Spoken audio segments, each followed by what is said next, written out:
Baik, Assalamualaikum warahmatullahi wabarakatuh. Selamat datang di channel PMR TV. Jangan lupa klik tombol subscribe dan like agar mendapatkan info-info terbaru dan video-video terbaru dari channel kami, serta untuk memberikan dukungan terhadap channel kami.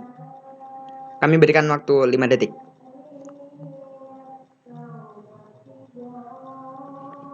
Baik, terima kasih atas dukungannya terhadap channel kami. Kali ini kami akan membahas mengenai materi sejarah gerakan Palang Merah dan Bulan Sabit Merah Internasional.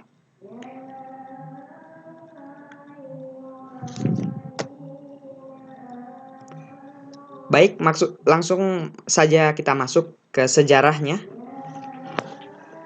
Sejarah Palang Merah Internasional berawal dari sebuah pertempuran.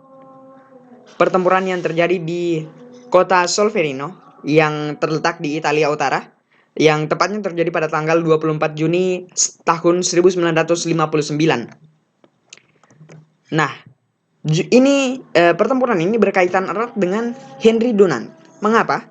Bukan karena Henry Dunant ikut serta dalam perang tersebut, tetapi Henry Dunant yang memang kita tahu sebagai bapak pendiri Bapak Palang Merah, maksud saya Bapak Palang Merah Internasional.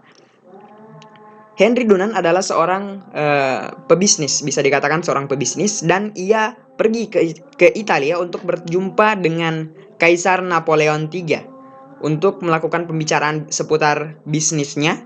Dan di dalam perjalanannya Henry Dunant melewati kota Solferino yang terletak di Italia Utara, dan ia menyaksikan pasukan Prancis dan Italia sedang bertempur melawan pasukan Austria. Dan di dalam suatu peperangan yang sangat-sangat mengerikan. Nah, Henry Dunant pun yang memiliki jiwa kemanusiaan, ia segera membantu korban yang berjumlah 40.000 orang. Karena memang ia melihat bahwa bantuan medis militer yang ada tidak cukup dan tidak mampu, serta mereka bahkan kewalahan untuk merawat 40.000 orang yang menjadi korban dari pertempuran tersebut. Karena Henry Dunant tergetar oleh penderitaan tentara yang terluka, maka ia pun bekerja sama dengan penduduk setempat untuk bertindak mengerahkan bantuan untuk menolong korban-korban ini. Di sebuah gereja pun ia mendirikan sebuah camp darurat untuk membantu tentara-tentara atau korban perang yang terluka. Dan di situ ia merawat korban-korban, menuliskan surat untuk keluarganya, dan segala hal ia lakukan. Sampai muncul satu moto dari Henry Dunant yang sampai muncul satu moto dari sebuah kisah ini, yang mana ketika Henry Dunant memerintahkan para masyarakat yang bertindak sebagai suster, para wanita yang menjadi suster, untuk beristirahat.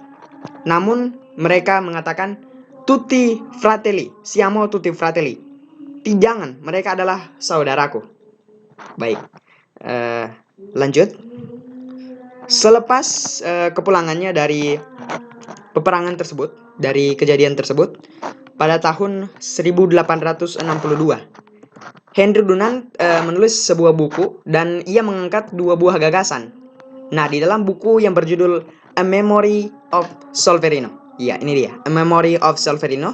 Dan di dalam buku itu ada dua gagasan utama yang menjadi alasan mengapa Palang Merah Internasional terbentuk.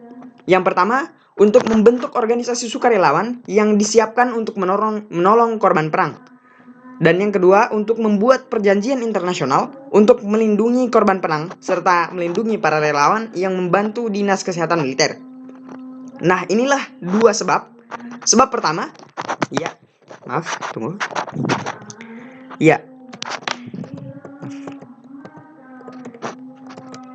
Nah, sebab pertama adalah sebab terjadinya atau terbentuknya organisasi Palang Merah Internasional. Dan sebab yang kedua, yang ini adalah sebab terbentuknya atau dilakukannya Konvensi Jenewa, yang mana menjadi perjanjian internasional untuk melindungi korban perang serta membantu para relawan yang uh, yang bertugas sebagai dinas kesehatan militer. Baik. Nah, selanjutnya setelah sejarah perkembangannya.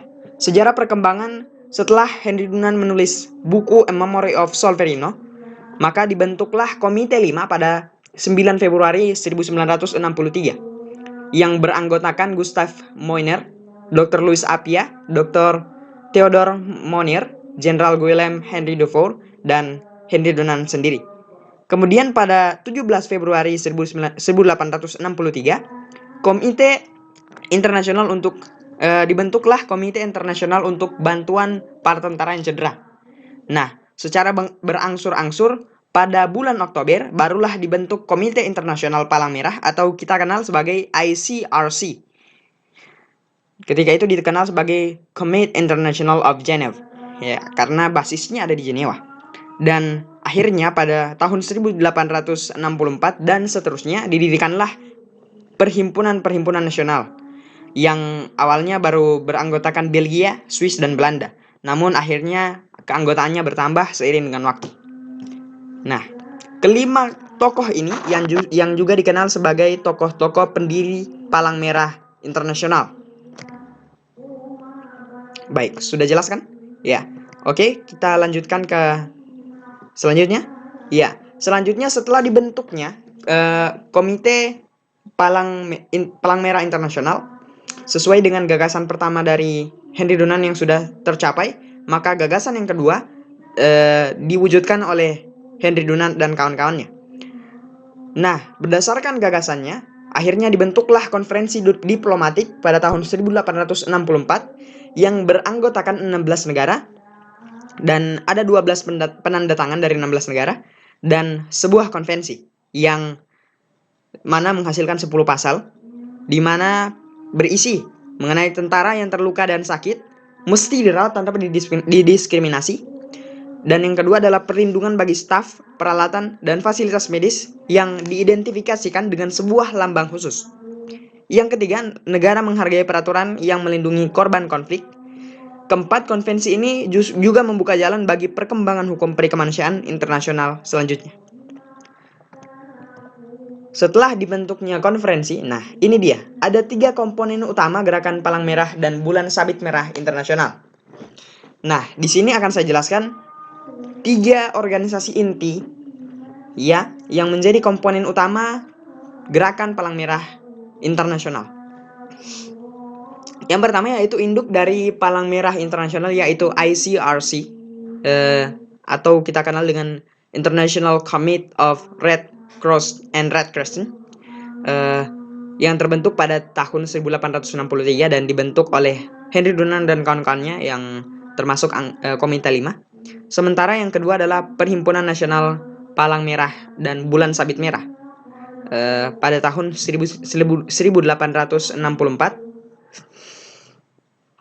Kemudian terbentuk juga Federasi Internasional Palang Merah dan Bulan Sabit Merah Internasional baru dibentuk pada tahun 1919.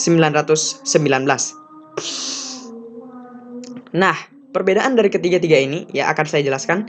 Yang pertama yaitu ICRC. ICRC ini adalah lembaga induk dari Palang Merah Internasional, yang mana semua urusan organisasi kelembagaan diserahkan kepada ICRC, organisasi kelembagaan yang bersifat internasional.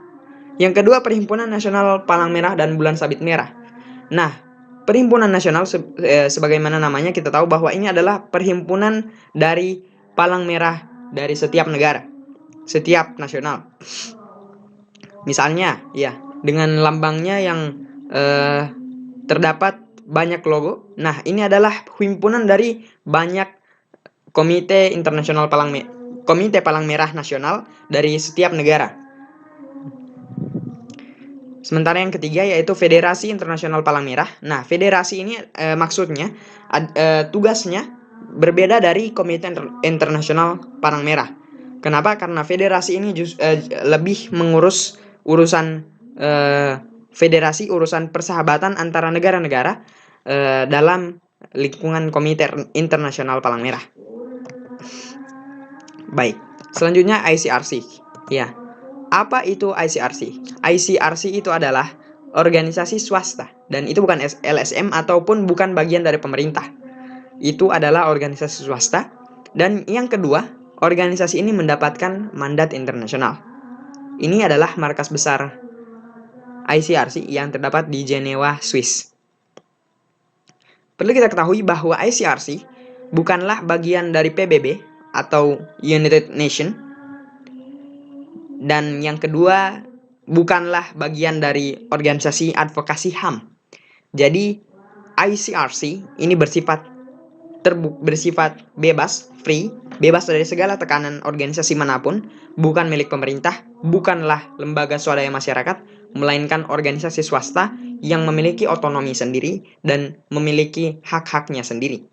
Sehingga ICRC bukanlah bagian dari PBB dan adalah salah besar ketika kita menilai bahwa Palang Merah Internasional merupakan bagian dari PBB, merupakan bagian dari organisasi yang bergerak di bidang hak asasi manusia atau di bidang advokasi hukum hak asasi manusia. Tapi memang Palang Merah Internasional bergerak dalam bidang kemanusiaan. Baik, kita lanjutkan. ICRC, ya, penjelasan lebih intinya ini. Yang tadi baru penjelasan secara umum. Penjelasan secara intinya, ICRC adalah organisasi kemanusiaan yang bersifat netral, tidak berpihak, mandiri, dan semata-mata untuk melaksanakan tugas kemanusiaan untuk melindungi kehidupan dan martabat korban-korban perang dan kekerasan dalam negeri, serta memberi bantuan pada mereka.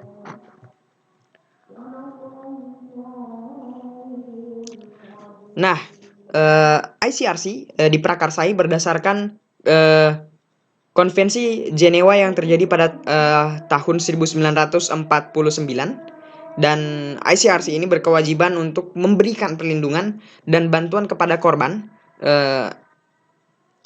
di dalam pertikaian manapun, pertikaian bersenjata internasional maupun kekacauan dalam negeri, yang bisa juga bisa mengomandoi federasi-federasi kepalang merahan yang bersifat nasional. Dan juga ICRC bertugas untuk menjamin penghormatan terhadap hukum perikemanusiaan internasional. Jadi meskipun bukan bagian dari advokasi HAM, ICRC bisa memberikan dan menjamin penghormatan terhadap hukum dan perikemanusiaan HAM. Jadi ICRC sangat berperan di dalam penegakan HAM di dunia. Yang selanjutnya, mandat dari ICRC atau Palang Merah Internasional. Mandat dari Palang Merah yaitu untuk melindungi dan membantu korban konflik bersenjata.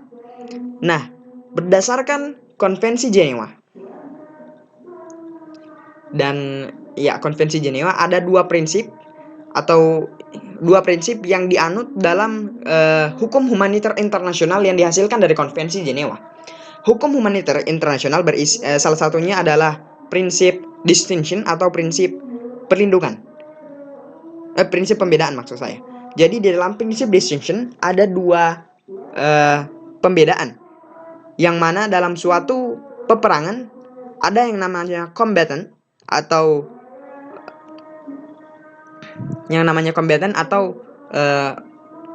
bisa dikatakan sebagai prajurit yang saling berperang, yang memiliki alat persenjataan dan dilatih untuk berperang, dan serta merupakan anggota militer. Dan yang kedua adalah civilians atau penduduk sipil. Nah, penduduk sipil adalah orang-orang yang tidak ikut serta di dalam peperangan, tetapi menjadi bagian dan termasuk maksudnya begini, dia menjadi bagian dari peperangan, tetapi dia tidak ikut serta dalam peperangan, begitu. Jadi penduduk sipil diberikan perlindungan oleh PBB, dan mandat PBB diberikan kepada Komite Palang Merah Internasional. Sehingganya penduduk sipil dijamin hak-haknya dan pasti akan dibantu oleh Komite Internasional Palang Merah dari konflik bersenjata. Nah, sempat ada isu di Indonesia akan diadakan wajib militer yang tentunya akan mengubah prinsip distinction dan bertentangan dengan prinsip distinction yang akan mengubah status civilian menjadi combatant. Baik, kami lanjutkan. Kegiatan inti dari ICRC ada 4 macam. Kami pisahkan dengan menggunakan piramida yang kami bagi 4. Yang pertama adalah bantuan, yang kedua memulihkan hubungan keluarga, dan yang ketiga adalah kunjungan tahanan. Semuanya disatukan dalam diseminasi. Diseminasi ini adalah inti dari kegiatan-kegiatan Palang Merah. Nah, kehadiran ICRC. Kehadiran ICRC di dunia, reaksi dari penduduk dunia mengenai kehadiran ICRC, yang pertama adalah ICRC langsung diterima oleh pemerintah. Karena apa? Karena prinsip-prinsip ICRC yang menjamin penghormatan hukum perikemanusiaan internasional serta bergerak dalam bidang kemanusiaan yang tentunya akan menjamin hak-hak setiap warga negara untuk mendapatkan perlakuan yang baik di dalam peperangan serta melindungi korban-korban peperangan. Nah, tentunya niat baik dari ICRC diterima dengan baik oleh pemerintah. Yang kedua, ICRC langsung melakukan kerjasama dengan perhimpunan nasional. Contohnya Palang Merah Indonesia, dan masih banyak perhimpunan nasional lainnya seperti yang ada di Australia, di Malaysia, dan lain sebagainya. Yang ketiga, ICRC juga diketahui oleh pemerintah setempat, sehingga pemerintah juga akhirnya membentuk berbagai perhimpunan nasional, tetapi bukan bagian dari pemerintah, karena Palang Merah mesti bersifat badan independen. Begitupun ya, saya bisa ungkit, begitupun dengan yang ada di sekolah, di mana status organisasi Palang Merah Remaja mestinya berada sejajar dengan organisasi sekolah intramadrasah atau OSIS, organisasi siswa intrasekolah, atau OSIS. Jadi posisinya bukan berada di bawah OSIS, tetapi sejajar, karena dia bukan lembaga yang bisa diperintah dan dia bersifat otonom. Baik, kita lanjutkan. ICRC di Indonesia. ICRC di Indonesia itu mulai aktif tahun 1940-an, dan dia lebih aktif lagi, maksudnya lebih aktif mulai dari pendirian delegasi Indonesia yang dikirimkan pada Federasi Palang Merah Internasional pada tahun 1987. Jadi ketika 1940 ya, memang ICRC atau Palang Merah Indonesia sudah dibentuk, tetapi belum memiliki keanggotaan resmi, sehingga lebih aktifnya mulai pendirian delegasi tahun 1987. Selanjutnya, ICRC. Delegasi ICRC atau Palang Merah Indonesia di Indonesia itu terbagi jadi 3 bagian, ya. Ada 3 delegasi. Yang pertama ada di Banda Aceh, di Aceh, ya. Karena ini daerah-daerah yang rawan konflik. Ya, ada perwakilan dari Sumatera, Banda Aceh, perwakilan dari Jawa, ada Jakarta, dan dari Papua, Irian Jaya. Ada 3 delegasi ICRC di Indonesia atau Palang Merah Indonesia. Selanjutnya adalah IFRC. Nah, IFRC ini lebih fokus ke mobilisasi bantuan kemanusiaan. Nah, tujuan dari IFRC yaitu untuk meningkatkan taraf hidup bagi yang membutuhkan dengan mobilisasi kekuatan kemanusiaan.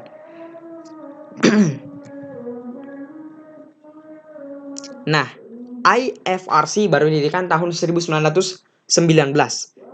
Cukup jauh dari pendirian ICRC pada tahun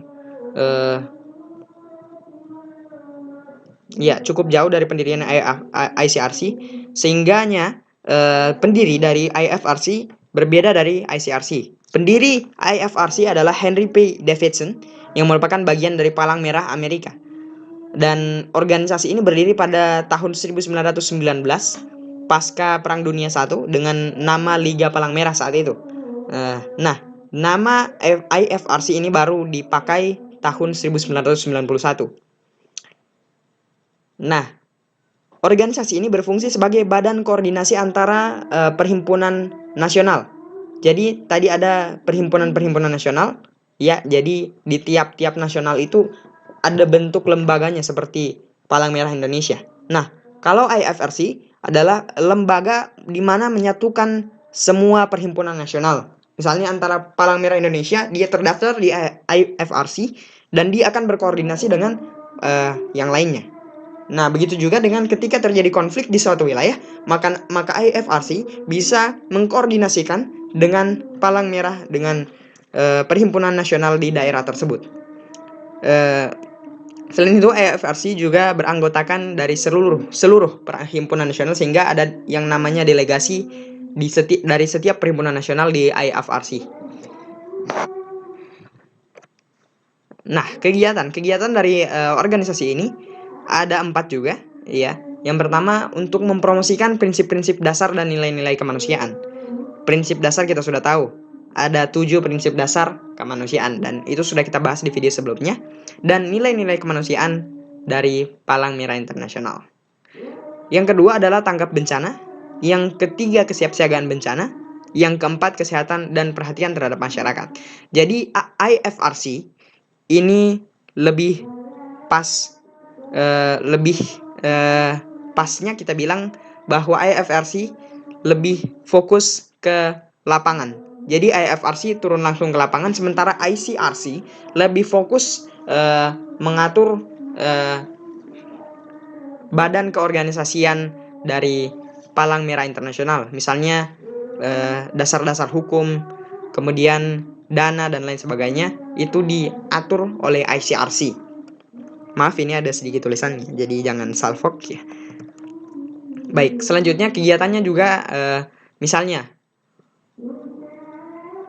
sama ya kegiatannya tadi. Maaf. Nah, federasi yang ada di Indonesia.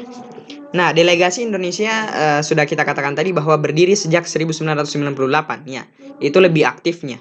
Dan delegasi ini bekerja sama langsung dengan markas pusat PMI serta berkonsentrasi pada pendekatan berbasis masyarakat. Nah, IFRC di Indonesia maksudnya untuk langsung turun ke lapangan. Misalnya yang bersifat internasional ada di beberapa bagian negara. Ya, jadi IFRC perwakilan akan langsung turun ke lapangan di wilayahnya tersebut. Misalnya kalau di Indonesia yang paling rawan bencana adalah Aceh, maksud saya Sumatera, Papua, dan Jawa. Sehingganya delegasi Indonesia ada di 3 tempat tersebut. Ya, ada di Aceh karena Aceh pernah dilanda tsunami, di Papua karena di Papua sering terjadi konflik, dan di Jawa karena di Jawa adalah pulau dengan penduduk terbanyak. Nah, sehingga 3 delegasi di seluruh Indonesia untuk memberikan bantuan-bantuan kemanusiaan dan menjamin hak-hak yang harus dimiliki oleh setiap warga sipil. Nah, yang kedua, setelah tsunami, hampir 60 delegasi ditambah 40 staf yang memberikan bantuan dan saran atas bidang prioritas bagi PMI. Jadi setelah tsunami yang terjadi di Aceh, itu ya banyak sekali delegasi dari beberapa negara yang memberikan bantuan dan saran atas pada PMI. Ya, ini adalah bantuan-bantuannya. Dan kita lanjutkan. Ya, federasi di Indonesia ini ada 3. Oh ya, sudah ada tambahan ya. Di Medan, Banda Aceh, Batam, dan Molabo. Iya, itu tambahan. Selanjutnya Perhimpunan Nasional. Perhimpunan Nasional. Ya, ini persyaratan dari Perhimpunan Nasional Palang Merah dan Bulan Sabit Merah. Yang pertama, didirikan di suatu negara peserta Konvensi Jenewa 1949. Jadi negara yang bukan peserta Konvensi Jenewa akan kesulitan mendirikan Perhimpunan Palang Merah dan Bulan Sabit Merah Internasional. Karena ya persyaratan. Kemudian persyaratan selanjutnya satu-satunya Perhimpunan Palang Merah di negaranya. Ya, satu-satunya, tidak boleh ada dualisme. Begitupun dengan organisasi-organisasi lainnya seperti organisasi keolahragaan, persepak bolaan, dan lain sebagainya. Yang ketiga, diakui oleh pemerintah negara. Ya, kalau tidak diakui tidak bisa berdiri tentunya. Yang keempat, memakai nama dan lambang palang merah atau bulan sabit merah, atau menggunakan kristal merah ketika terjadi konflik darurat di wilayah tersebut. Yang kelima, bersifat mandiri, artinya tidak membebankan dana pada negara dan tidak membebankan tugas-tugasnya pada negara. yang selanjutnya memperluas kegiatan di seluruh wilayah. Selanjutnya terorganisir dalam menjalankan tugasnya dan dilaksanakan di seluruh wilayah negaranya. Selanjutnya menerima anggota tanpa membedakan latar belakang, menyetujui statuta gerakan, menghormati prinsip-prinsip dasar gerakan, dan menjalankan tugasnya sejalan dengan prinsip-prinsip HPI. HHI maksudnya, HHI, Hukum Humaniter Internasional.